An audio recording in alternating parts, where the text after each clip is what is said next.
अगर आप railway group D exam देने जा रहे हैं तो एग्ज़ाम देने से पहले हमारी इस वीडियो ज़रूर देखिए, क्योंकि इस वीडियो को देखने के बाद आपके 2-3 नंबर एग्ज़ाम में पक्के हो जाएंगे।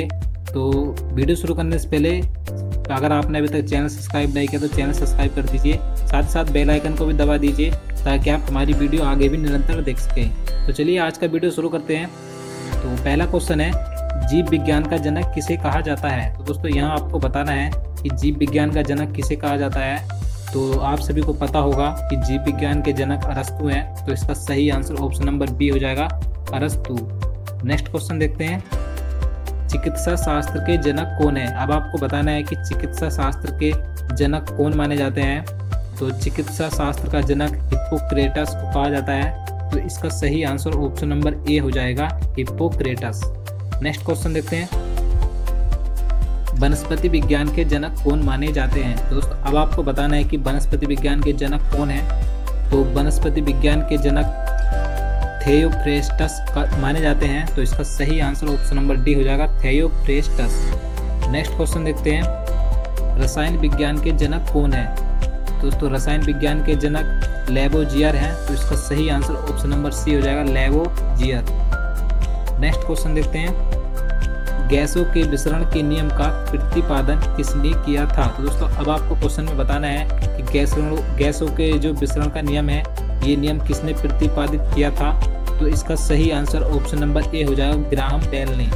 तो इसका आंसर ऑप्शन नंबर ए सही हो जाएगा। नेक्स्ट क्वेश्चन देखते हैं, E बराबर mc² का समीकरण किसके द्वारा दिया गया। तो दोस्तों क्वेश्चन में आपको बताना है E बराबर mc² जो समीकरण है ये किसके द्वारा दी गई थी, किस वैज्ञानिक ने इस समीकरण को दिया था। तो ये आइंस्टीन नामक वैज्ञानिक ने E बराबर mc² का समीकरण दिया था, तो इसका सही आंसर ऑप्शन नंबर डी हो जाएगा, आइंस्टीन। नेक्स्ट क्वेश्चन देखते हैं, क्वेश्चन नंबर 7 है, जड़त्व के नियम की खोज किसने की थी। दोस्तों यहाँ आपसे पूछा है कि गति का जो जड़त्व का नियम है इसकी खोज किस वैज्ञानिक ने की थी। तो गति के जड़त्व के नियम की खोज गैलीलियो ने की थी, तो इसका सही आंसर ऑप्शन नंबर डी हो जाएगा, गैलीलियो। नेक्स्ट क्वेश्चन देखते हैं, नेचुरल सिलेक्शन का सिद्धांत किसने दिया था। तो दोस्तों अब आपको बताना है कि नेचुरल सिलेक्शन का सिद्धांत किस वैज्ञानिक ने दिया था। तो इसका सही आंसर ऑप्शन नंबर सी हो जाएगा, डार्विन ने नेचुरल सिलेक्शन का सिद्धांत दिया था, तो ऑप्शन नंबर सी इसका सही आंसर हो जाएगा। नेक्स्ट क्वेश्चन देखते हैं, विकास के सिद्धांत का प्रतिपादन किसने किया था। तो दोस्तों अब आपको बताना है कि विकास का जो सिद्धांत है इस नियम को किसने प्रतिपादित किया था। तो चार्ल्स डार्विन ने इस सिद्धांत को प्रतिपादित किया था, तो इसका सही आंसर ऑप्शन नंबर ए हो जाएगा, चार्ल्स डार्विन।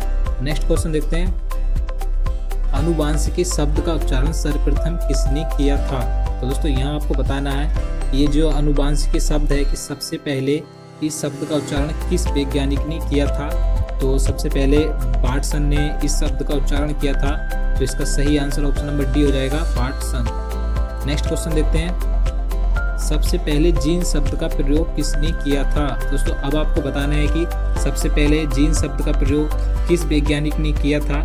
तो इसका सही आंसर ऑप्शन नंबर सी हो जाएगा, जोहानसन ने सबसे पहले जीन शब्द का प्रयोग किया था, तो इसका ऑप्शन नंबर सी आंसर सही हो जाएगा। नेक्स्ट क्वेश्चन देखते हैं, क्वेश्चन नंबर 12 है, जीन कहाँ अवस्थित होता है। तो दोस्तों यहाँ क्वेश्चन में पूछा है कि जीन जो होते हैं ये कहाँ पर होते हैं। तो ये गुणसूत्रों में जीन पाए जाते हैं, तो इसका सही आंसर ऑप्शन नंबर ए हो जाएगा, गुणसूत्रों में। तो वेरी इंपॉर्टेंट क्वेश्चन है, इस पॉइंट को याद रखना।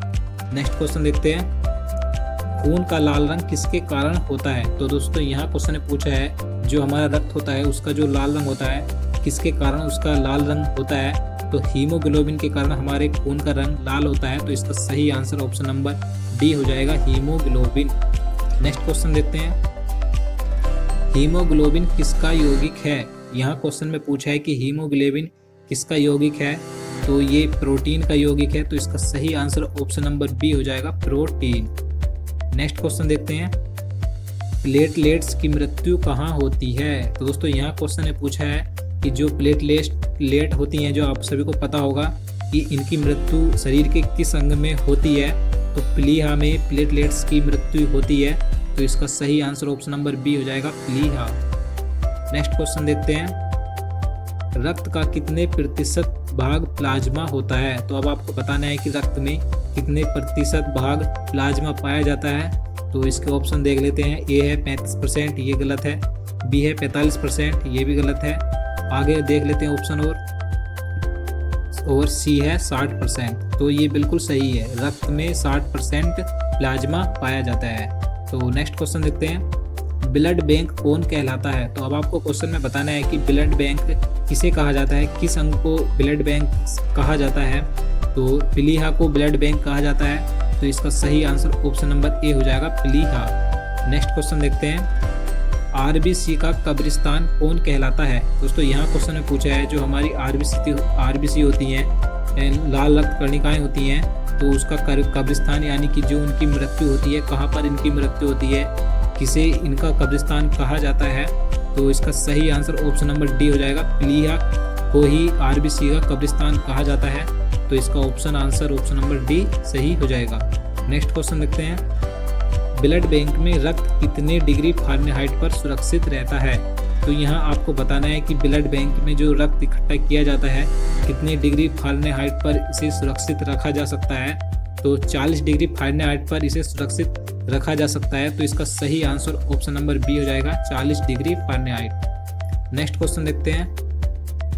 रक्त समूह की खोज किसने की थी? दोस्तों यहाँ क्वेश्चन ने पूछा है जो हमारे रक्त समूह होते हैं, जैसे A group, B group, A B या ओ, तो इनमें इनकी जो खोज, जो रक्त समूह की खोज किसने की थी, ये क्वेश्चन में पूछा है। तो लैंडस्टीनर ने रक्त समूह की खोज की थी। तो इसका सही आंसर ऑप्शन नंबर डी हो जाएगा, लैंडस्टीनर। नेक्स्ट क्वेश्चन देखते हैं।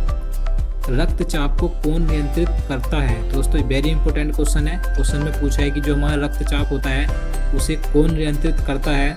तो इसका सही आंसर ऑप्शन नंबर ए हो जाएगा, एड्रिनल ग्रंथि होती है, ये हमारे रक्तचाप को नियंत्रित करती है। तो इसका सही आंसर ऑप्शन नंबर ए हो जाएगा, एड्रिनल ग्रंथि। नेक्स्ट क्वेश्चन देखते हैं। क्वेश्चन नंबर 22 है। मानव गुर्दे में बनने वाली पथरी किसके बनी होती है? तो आपको क्वेश्चन में पूछा है कि मानव गुर्दे में जो पथरी बन जाती है वह किस चीज़ की बन जाती है। तो इसका सही आंसर ऑप्शन नंबर बी हो जाएगा, कैल्शियम ऑक्जेलेट की पथरी मानव के गुर्दे में बन जाती है। तो इसका ऑप्शन नंबर बी इसका सही आंसर हो जाएगा। नेक्स्ट क्वेश्चन देखते हैं। रक्त का पीएच मान कितना होता है? तो दोस्तों वेरी इंपॉर्टेंट क्वेश्चन है ये।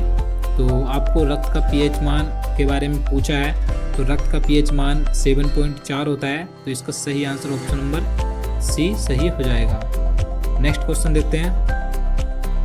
रक्त परिसंचरण तंत्र का अध्ययन सर्वप्रथम किसने किया था? अब आपको बताना है रक्त परिसंचरण तंत्र की खोज किसने की थी।